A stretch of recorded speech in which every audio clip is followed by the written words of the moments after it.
It's like you got all this money and you don't know what to do with it. Maybe you didn't even earn it, right? So you just got it.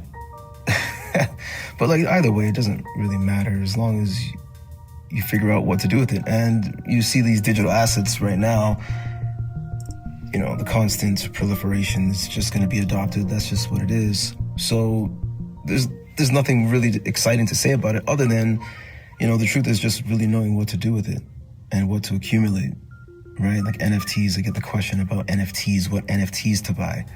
How do I know which NFTs to buy? Well, of course, you have so many marketplaces, so many wallets. It's easy to just buy stuff in the top 10, top 5, highest volume. You can go like that.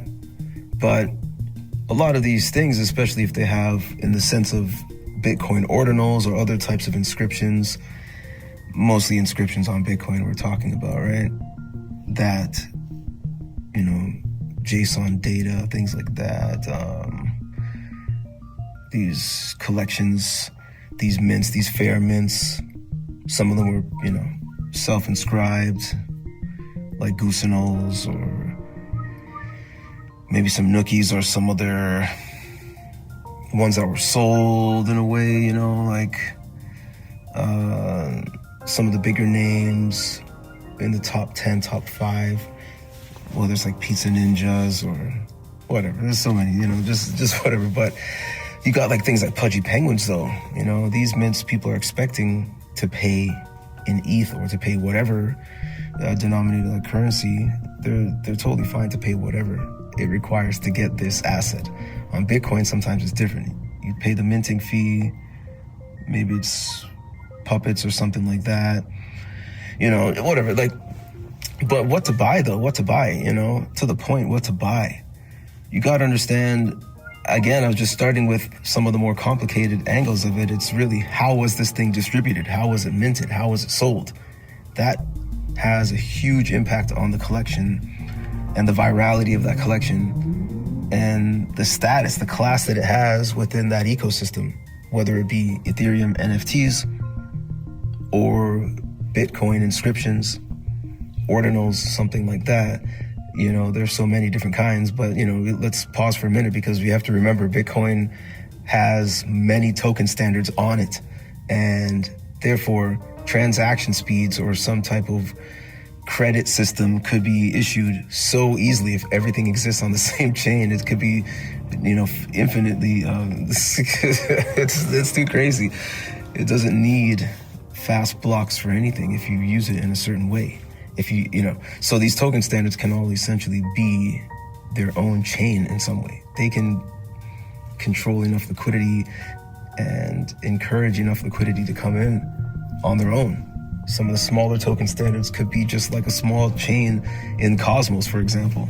This one token standard only has like $5 million running through it, $20 million, whatever the number may be.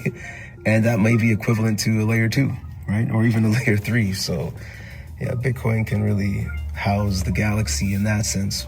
But so the NFTs, like, depending on how they're minted, how they're sold, what's the floor price, what's the mint price, how many people got free, what are the airdrops, all that type of stuff. But beyond that, of course, you got to figure that part out for yourself in a way, really look at it and see where the value is, right? Because if something's free, if all of it's free or all of it's just claimable for a low cost to, let's say, cover transaction fees, for example, it's then somehow technically free in a sense.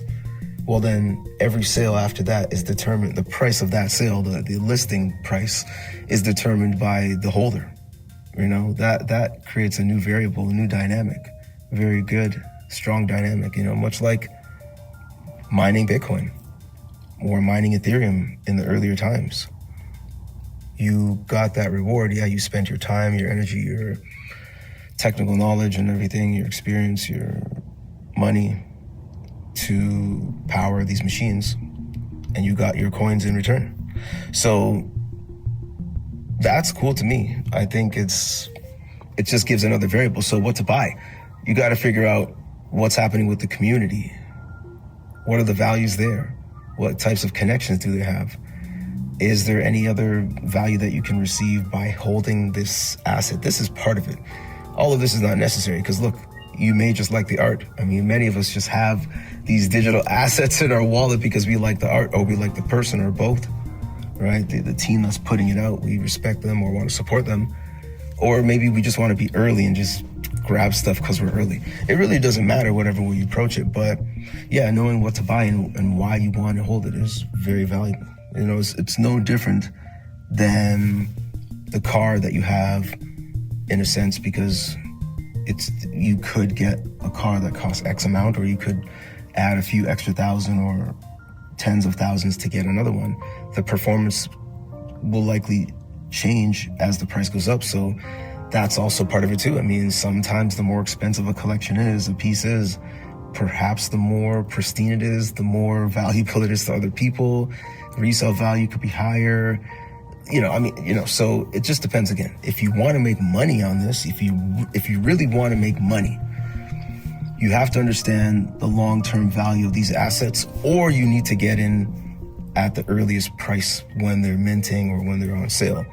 Sometimes you actually don't want to get in during mint because maybe a lot of people got free and, you know, free access whitelisted for discounted prices. So you're probably going to be able to find it after mint for a lower cost. Now that shakes a lot of people. They might think, man, this thing is cheaper than the mint price. I don't want that. I don't want to be the one to buy something at a lower cost than mint. But you have to also understand, like I said, sometimes people got it for free. Sometimes people got a whitelist price and they got 25, 50% off, whatever that price discount may be. So it would be understandable for people who don't really care that much to just sell maybe just below mint price so they can get a bit of a profit and move on. But if you actually believe in something, and first of all, let's start this whole conversation with research. Do your own research, figure it out. If you get a call, a message from somebody saying that this is a good buy, maybe you roll with it depending on how much you are invested in that person's knowledge and how aware you are of their skills, their track record, their consistency, and all of that. But again, that's you personally, right? So yeah, what to buy, how to use it.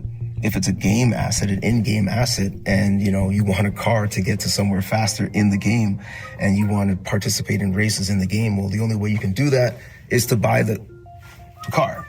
But yeah, when to buy the car, we'll figure out the mint price. Again, all of that stuff, it's kind of like, it depends on what you want with it. But I understand that the general question is typically aimed at, how do I buy this? How do I buy NFTs? How do I choose NFTs? And like, why am I choosing this one over the other one? But more than that, it's how not to lose when I buy this.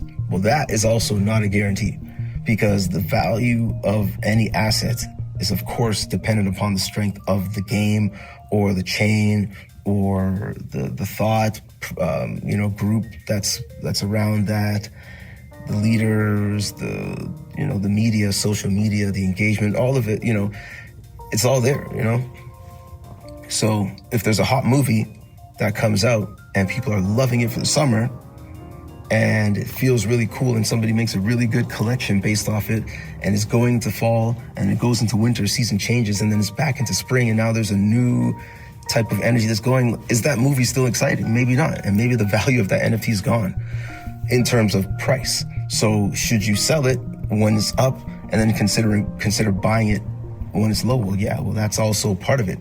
If you see value where other people don't, then that's a great time to buy. But how low is the bottom? How many times can you buy using the martingale strategy before you run out of capital?